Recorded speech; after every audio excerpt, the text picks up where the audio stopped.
గత 4 సంవత్సరాలుగా ఒంటిమిట్ట చెరువుకు నీరు లేక త్రాగునీరు, సాగునీరు అందక మండల రైతులు, ప్రజలు అనేక ఇబ్బందులు పడుతున్నారు. కూటమి ప్రభుత్వం అధికారంలోకి రావడంతో టీడీపీ నాయకులు శ్రీరామ ఎత్తిపోతల పథకం ద్వారా నీరు అందించాలని జిల్లా కలెక్టర్ శివశంకర్ దృష్టికి తీసుకెళ్లడంతో ఎట్టికేలకు సోంశిల బ్యాక్ వాటర్ వద్ద నిర్మించిన పంపింగ్ నుంచి పైపులైన్ ద్వారా ఒంటిమిట్ట చెరువుకు టీడీపీ నాయకులు నీరు అందించారు.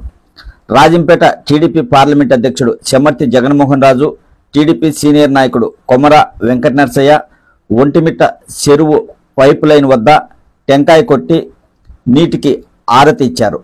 ఈ సందర్భంగా వారిరువురు మాట్లాడుతూ కూటమి ప్రభుత్వం ప్రజా సమస్యల పరిష్కారానికి ఎల్లవేళలా కృషి చేస్తుందని తెలిపారు.